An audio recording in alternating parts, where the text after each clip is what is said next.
नमस्कार दोस्तों, आपका स्वागत है मेरे YouTube channel UFS update for stocks. तो ये इस वीडियो में मैं आपके लिए एक small cap multibagger stock लाया हूं, जो कि पास्ट में तो बहुत पैसा बनाया, बट आगे आने वाले फ्यूचर में भी बहुत पैसा बनाएगा, क्योंकि कमेंट मतलब जो मैनेजमेंट है ओके, उनका गाइडेंस ही इतना स्ट्रांग आया है। ठीक है, तो आपको वीडियो अच्छा लगे तो लाइक एंड सब्सक्राइब करना मत भूलिएगा। मैं आपके लिए ऐसा वीडियो हमेशा लेते आऊँगा। ओके, तो चलिए शुरू करते बिना किसी देरी के। तो सबसे पहले कंपनी देख लेते हैं। कंपनी 2008 से अपना ऑपरेशन स्टार्ट की। ओके, कंपनी क्या करती है, देखिए solar and wind powered projects बनाती है और जनरेट भी करती है solar and wind energy. Okay, तो ये दो मॉडल्स की तरफ आईपीपी ओके एंड सीपीपी। मैं इसका सिंपल मतलब बता देता हूँ।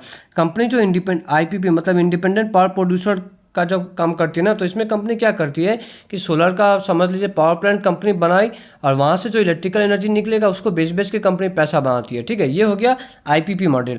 और सीपीपी का मतलब क्या होता है कि इसमें क्या होता है, कंपनी एक कोई दूसरे कंपनी के लिए पावर प्लांट बना के बेच देती है पूरा। ठीक है, पावर प्लांट बना के और उसका मैनेजमेंट भी करती है और फिर उसे मतलब दूसरे कंपनी को बेच देती है। तो ये हो गया सीपीपी, मतलब इनका सीपीपी मॉडल मतलब कैप्टिव पावर प्रोड्यूसर।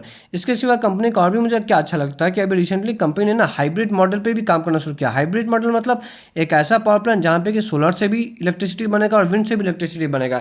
तो इससे क्या होगा कि विंटर के टाइम में जबकि सनलाइट का इंटेंसिटी थोड़ा कम होता है, तो भी कंपनी को जो है इसका पावर प्लांट को जो है इलेक्ट्रिसिटी जनरेट करने में ज़्यादा प्रॉब्लम नहीं होगा। ठीक है, अभी तक इन्होंने हाइब्रिड मॉडल के तहत सिर्फ 81 मेगावाट का ही कैपेसिटी मतलब कंप्लीट किया, एग्जीक्यूट किया, और आगे आने वाले समय में तो 1100 मेगावाट का अभी इनके पास ऑर्डर है। तो यहाँ पे भी बहुत अच्छा ग्रोथ दिखता है। और इस पॉइंट से रिलेटेड एक और अच्छा चीज़ क्या है, देखिए सोलर से इलेक्ट्रिसिटी जनरेट करना या सोलर मॉड्यूल बनाना, इसमें तो हर कंपनी ढुक जा रही है। ठीक है, अभी अंबानी ग्रुप भी, रिलायंस ग्रुप भी इस सेक्टर में ढुकने आने वाले हैं। ठीक है, लेकिन आप ख्याल करिएगा विंड एनर्जी से सेक्टर से रिलेटेड विंड एनर्जी जनरेट करने वाला ज़्यादा कंपनी नहीं है। ठीक है, एक तो सुजलॉन एनर्जी तो है और एक आइनॉक्स एनर्जी है आई गेस। ओके, तो इससे सिवा और ज़्यादा मुझे कुछ दिखता नहीं है। तो इस सेक्टर में भी, इस मतलब वर्टिकल में भी ये कंपनी काम कर रही है, तो ये इसके लिए एक स्ट्रॉन्ग पॉइंट है। ओके, चलिए थोड़ा और आगे बढ़ते हैं। तो कंपनी देखिए जनवरी 2025 तक ओके कितना 533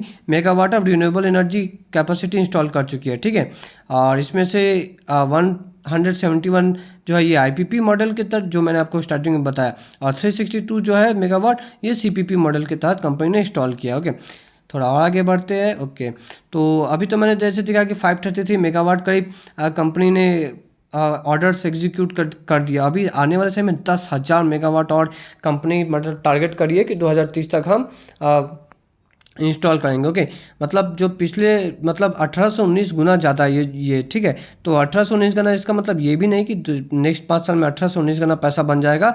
एक्चुअली गोइंग फॉरवर्ड कंपनी को थोड़ा अपने ऑपरेटिंग प्रॉफिट मार्जिन में भी कॉम्प्रोमाइज़ करना पड़ता है, क्योंकि जब कंपनी बड़ी होती है तो उसे दूसरे बड़े कंपनी से कम्पीट करना पड़ता है ना। तो इसीलिए इन्हें जो है हर एक कंपनी को ही अपना प्रॉफिट मार्जिन भी थोड़ा रिड्यूस करना पड़ता है। ओके, चलिए कंपनी को थोड़ा ओवरव्यू ले लेते हैं। तो मार्केट कैप कितना, सिर्फ 9,600 करोड़ का, मतलब एक स्मॉल कैप कंपनी बोल सकते हैं। पी रेशियो 29:30 के करीब है, कोई बहुत ज़्यादा नहीं है। ओके, सेक्टर से तो कम ही है, सेक्टर का 36 के करीब में है। पीजी रेशियो भी देखें अगर, price to earnings to growth, ये एक और बेटर पैरामीटर है वैल्यूएशन का। ये 1 से जितना कम हो उतना अच्छा है। तो ये तो 1 से 4 गुना कम है, 0.25 का, मतलब बहुत अट्रैक्टिव वैल्यूएशन है। ओके, आरओई ठीक ठाक है, अच्छा ही है। ओके, गोइंग फॉरवर्ड में भी और हमें और इंप्रूवमेंट देखने को मिल सकता है। डेट टू इक्विटी रेशियो भी अंडर कंट्रोल है, ये 1 से जितना नीचे हो अच्छा। ये तो 1 का करीब आधा है, 0.57। ओके, ओके, और डिविडेंड कितना है, ना के बराबर है, बट कोई बात नहीं, कंपनी पैसा इतना बना देती है कि डिविडेंड का जरूरत भी नहीं है। ओके, चलिए अब आते हैं मेन चीज़ पे, जो कि है profit and loss statement. Okay, तो रेवेन्यू एक एक करके हम देखते हैं। आप मेरे साथ वीडियो में बने रहिएगा। ओके, लास्ट में एक्चुअली मैं कुछ आपको डिस्क्लेमर भी दे दूंगा। ओके, ताकि आपका इन्वेस्टमेंट और अच्छा हो सके। तो देखिए, जो फाइनेंशियल ईयर 19 में जो 34 करोड़ का रेवेन्यू था, वो नेक्स्ट ईयर आते थे 59 करोड़ का हो गया। फिर नेक्स्ट ईयर 102 करोड़, फिर 220 करोड़, फिर 644 करोड़, मतलब खतरनाक लेवल का तेजी शेयर में रेवेन्यू में देखने को मिला है। फिर नेक्स्ट ईयर आके 1024 करोड़, फिर उसके बाद देखिए 1735 करोड़, मतलब रेवेन्यू एकदम सीधा रॉकेट की तरह ऊपर चलते जा रहा है। ओके, चलिए थोड़ा और आगे बढ़ते हैं। एक बार प्रॉफिट आफ्टर टैक्स सिर्फ रेवेन्यू से नहीं होता, कंपनी को तो प्रॉफिट भी करना पड़ता है। तो प्रॉफिट देखिए FY19 में 9 करोड़ का प्रॉफिट था, वो नेक्स्ट ईयर कम होकर एक्चुअली 6 करोड़ हो गया, बट कंपनी ने फिर अच्छा बाउंस बैक भी किया। उसके बाद कितना 22 करोड़, फिर कितना 43 करोड़, फिर 110, फिर 162 और फिर यहाँ पे 325 करोड़। ओके, तो कंपनी का रेवेन्यू और प्रॉफिट दोनों ही बहुत अच्छा लेवल से ग्रो हो रहा है। ओके, और एक चीज़ आप देखिएगा कि कंपनी का रेवेन्यू तो बहुत अच्छा बढ़ा है, बट हाँ ऑपरेटिंग प्रॉफिट मार्जिन देखिए पहले जितना था उस हिसाब से अभी थोड़ा कम है, अभी 32-33 के करीब रहता है। तो जैसे मैंने आपको स्टार्टिंग में ही बताया कि जब कंपनीज बड़ी होती है तो उन्हें दूसरे कंपनी से कम्पीट करने के लिए ऑपरेटिंग प्रॉफिट मार्जिन पे थोड़ा कॉम्प्रोमाइज़ करना पड़ता है, तो वैसे इस कंपनी के भी साथ हुआ है। ओके, बट कोई बात नहीं, ये हेल्दी भी है ऐसा होना। ओके, क्योंकि ऑर्डर बुक भी तो चाहिए ना कंपनी को ज़्यादा से ज़्यादा। ओके, चलिए एक बार बैलेंस शीट देख लेते हैं। तो बैलेंस शीट में बोरोइंग्स कितना है देखिए, 1475 करोड़ के करीब बोरोइंग्स है। उसके कंपेरिजन में कंपनी के पास कैश रिजर्व्स कितना, तो देखिए 2511 करोड़। तो कंपनी आराम से अपना बोरोइंग्स को पे कर सकती है कि जितना बोरोइंग है वो कोई बड़ा बोरोइंग नहीं है। ओके, उससे ज़्यादा तो कंपनी, उससे कई ज़्यादा तो कंपनी के पास रिजर्व है। ओके, हाँ तो ये मैंने, ओके एक मिनट, चलिए थोड़ा और आगे बढ़ते हैं। अब एक बार कैश फ्रॉम ऑपरेटिंग एक्टिविटी देख सकते हो। तो most of the time company देखिए पॉजिटिव भी रहती है, बट हाँ बीच बीच में कभी कभी जो है नेगेटिव आ जाती है। ओके, बट ठीक है मोस्ट ऑफ द टाइम। और नेट कैश फ्लो ये तो खैर पूरा ही पॉजिटिव है। ओके, तो यहाँ पे भी अच्छा ही कंपनी का डेटा है।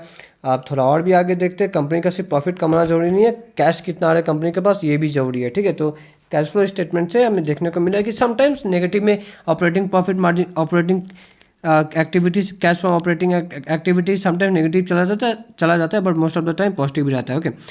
ओके, तो कंपनी का नाम खैर आप तो देख ही चुके होंगे, KPI ग्रीन एनर्जी। ओके, अब एक बार शेयर होल्डिंग पैटर्न देखिए। जो प्रोमोटर होल्डिंग 54% था वो कम होकर 48% हो गया, बट ये जो पूरा जो माल है ना ये पब्लिक ने नहीं खरीदा, ये एक्चुअली FII DI ने खरीदा है। ओके, क्योंकि FII का होल्डिंग जो पहले करीब 2-2.5% का था वो बढ़ के 8% करीब हो गया। ओके, और वहीं DII जो कि पहले थे ही नहीं वो अभी 1.5 से 2% पे आ गए। ओके, और एक बार पब्लिक को देखिए, जो पहले 42-43% पे थे वो अभी 41-42% पे आ गए। मतलब पब्लिक का होल्डिंग कमा कैसे है, क्योंकि FII DI ने ही पूरा माल खरीदना शुरू कर दिया। ओके, जो कि हेल्दी एक अच्छा बात है। ओके, कंपनी का एक बार पास्ट परफॉर्मेंस देखते हैं तो पिछले 5 साल में 19,000% का रिटर्न, मतलब करीब करीब आपका पैसा कंपनी ने 190x या कह सकते हैं 200 गुना करीब करीब कंपनी ने आपका पैसा कर दिया। ओके, क्योंकि डिविडेंड भी तो है ना, उसे भी तो हल्का सा है, थोड़ा सा है, बट हाँ है तो डिविडेंड। ओके, तो कंपनी ने 200 गुना कर दिया पैसा करीब करीब पिछले 5 साल में, बट इसका मतलब ये नहीं कि आगे आने वाले 5 साल में भी 200 गुना हो जाए। ओके, क्योंकि जब ये कंपनी 5 साल पहले ना, ये कंपनी तो काफ़ी माइक्रो कैप SME प्लेटफॉर्म से का कंपनी था, तो वो कंपनी, ऐसे कंपनीज में ग्रोथ बहुत आसानी से हो जाता है, बट अब ये थोड़ा स्मॉल कैप हो गया। ओके, बीच में अब कुछ साल बाद मिड कैप भी होगा, लार्ज कैप भी होगा, तो ग्रोथ स्लो होता है ना, तो इसलिए ऐसा नहीं कि नेक्स्ट आने वाले 5 साल में पैसा आपका 200 गुना हो जाएगा, ऐसा नहीं। अब सबसे इंपॉर्टेंट बात कि मैनेजमेंट का गाइडेंस, तो ये है मैनेजमेंट का गाइडेंस कि साल 2030 तक जो है कंपनी कितना 60% CAGR से कंपनी ग्रोथ होती रहेगी। 60% आपको कम लगता है क्या? बहुत कम ही कंपनी होती है जो कि इतना ग्रोथ अचीव करती है, ये बहुत अच्छा ग्रोथ है। ओके, अब जैसे मैंने आपको बताया कि गोइंग फॉरवर्ड ये ट्रेंड देखने को मिला कि कंपनी का ऑपरेटिंग प्रॉफिट मार्जिन भी कम रहा है थोड़ा थोड़ा। ओके, तो अगर 60% से रेवेन्यू ग्रो होता है, तो अगर प्रॉफिट, अगर मैं मान के चलता हूँ कि 50% से भी ग्रो हो जाए ना, तो अभी नेक्स्ट 5 साल में आपका पैसा अगर हर एक साल 50% ग्रो करे, तो आपका 5 साल में आपका पैसा ना 7 से 8 गुना हो जाता है। ओके, तो 5 साल में 7 से 8 गुना अच्छा है कि ख़राब है, आप खुद ही सोचिए। मेरे लिए तो ये बहुत अच्छा है। ओके, चलिए एक बार स्टेटमेंट भी देख लेते हैं कंपनी का मैनेजमेंट का। तो आप देख सकते हैं KPI green energy okay aims to clock annual revenue, okay annual revenue growth rate of 60% till FY30। Okay, और ये बात किसने कहा? कोई छोटा मोटा इंसान नहीं, ये कंपनी का chairman and managing director Farooq Patel ने कहा है।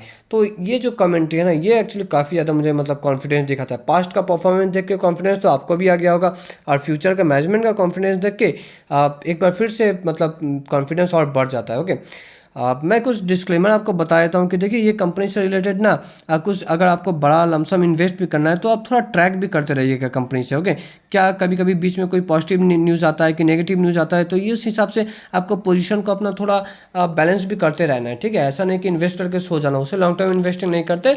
लॉन्ग टर्म इन्वेस्टिंग में आपका अलर्ट होकर कंपनी को ट्रैक करते रहना पड़ता है। ओके, तो इस वीडियो में इतना ही दोस्तों। अगर आपको अच्छा लगा होगा तो make sure you like and subscribe my YouTube channel. मिलते हैं नेक्स्ट वीडियो में, तब तक के लिए टाटा बाय बाय।